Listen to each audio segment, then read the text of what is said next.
there are 5 compounds plus ketamine that you cover in Your Extraordinary Mind. Would you be willing to introduce them to us like you were introducing us to a friend? Absolutely. It's a funny way of asking that question. I don't think I've ever been asked it like that, and I do really appreciate it. I want to preface it by saying there are exponentially more compounds than that. I just chose to write about those because they are the most popular and the most accessible in our current kind of landscape. And they have all kind of been lumped together under this umbrella of psychedelics. And an argument could be made that a couple of them aren't really psychedelic. So yeah, let's start with MDMA. I think if I was introducing MDMA as my friend, MDMA is the most loving and compassionate and heart expanding friend that you know. It is the very embodiment of heart expansion, of self-forgiveness, of discovering the most authentic parts of your heart and soul. And it really takes you to that place of being able to experience unconditional love for a limited amount of time. You do have to come down. And what you do with that exposure to unconditional love like that in that way is up to you.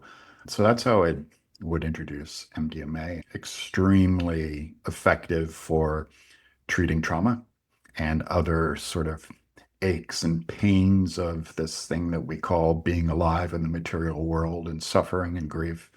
MDMA is very effective at reconciling a lot of that. Mushrooms, psilocybin mushrooms, perhaps the oldest compound that we know of on planet Earth. Humans and even our ancestors, pre-human, pre-Homo sapien, have been using psychedelic mushrooms since the dawn of time. They are indigenous to literally every single corner of the globe. And I think because of that, there is an essence to psychedelic mushrooms, to psilocybin mushrooms, that it's perhaps the wisest friend that you know. It is that person that is truly the wise elder who's sitting in the corner of the room. If you really want to go and get a connection to the wisdom of the ages of the human experience, that's how I would introduce mushrooms as your friend. Continuing with the plant medicines, ayahuasca, also as old as mushrooms, indigenous cultures have been using ayahuasca for a couple of thousand years, as we know of, probably longer, especially in the Americas, Central and South America.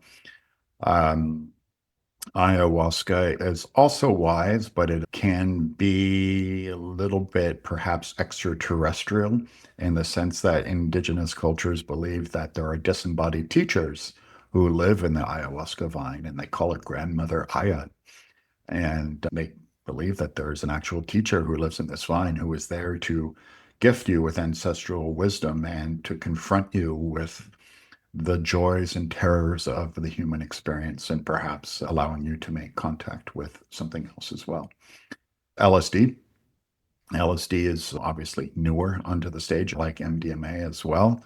If I'm introducing it as a friend, is probably like that friend of yours who you might be jealous of because he, she, or they is just so wild and unhinged and free and creative and a mystic and full of talent and can turn on the drop of a dime from being an incredible musician and storyteller to being a shocking and terrifying artist of some kind. So LSD might be your most artistic, but also your most unpredictable friend that you know of. Okay, DMT is the active ingredient in ayahuasca, but when you isolate DMT and just use it on its own, it's the short-acting tryptamine that's found within ayahuasca, but it's very short, very powerful, the most powerful psychedelic known to man, DMT and 5-MeO DMT, its cousin, which is extracted from the Sonoran desert toad, referred to as bufo, and the most powerful psychedelic.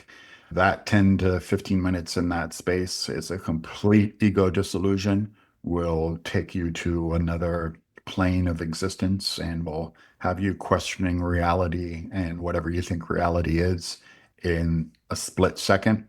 So I think that if I'm introducing it as a friend, it's that friend that you're really curious about when they come over for dinner, but there's something completely terrifying about them. So it's DMT. Ketamine. Ketamine's a weird one because I think by definition, ketamine is not a psychedelic. It's a dissociative anesthetic that used under lower doses elicits psychedelic properties. Dr. John C. Lilly, the great scientist who was a close family friend, discovered the psychedelic properties of ketamine in the 60s and 70s. He also invented the flotation tank as well. And he saw that there is something about that dissociative psychedelic effect that can be a very profound tool for inner voyaging. I think if I'm introducing ketamine as a friend, it's that maybe you might know a therapist in your life who comes over who really might have some keys to a much more clinical and kind of regulated form of self-improvement, who isn't so, wacky and unhinged and wild-eyed, mystic wonderland kind of guy, but is safe and measured and very effective.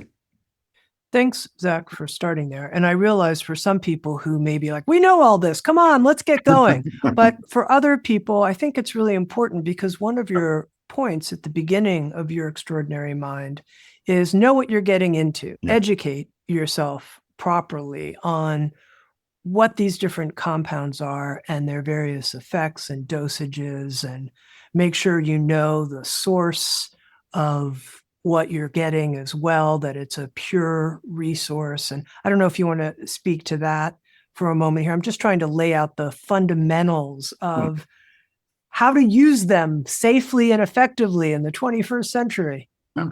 Well, I mean, that was part of it when you talked about the mistakes we made in the first round of things. And that wasn't just the 60s, that extends, in fact, all the way into today, but was really prominent in the 80s and 90s, impure compounds. Because of the illegality of psychedelics, especially with the synthetics, the demand outweighed the supply, and these aren't necessarily easy molecules to make, especially with the synthetics like LSD and MDMA. And that invited in a lot of bad actors who could sort of make it, but not completely in its full potency and purity. That's the same thinking if you want to talk about the fentanyl crisis in America today, right? With heroin, and we could talk about the dangers of heroin and all that. That's one thing, but we can all agree that fentanyl-laced heroin is exponentially more dangerous. So having impure MDMA, which we refer to as Molly or ecstasy and all these club things, created a wealth of problems around the misinformation around these compounds. So when I'm talking about these compounds, it's assumed that we are talking about 100% pure unadulterated versions of these things. And I do provide resources in my book. There are companies out there, one called Dance Safe, that allows you to get a testing kit at home. So in case you do come up to these compounds, you can test at home, check its purity, and things like that. So in all of this conversation, and anytime we kind of veer into these things, the umbrella that we look at it through is harm reduction, right?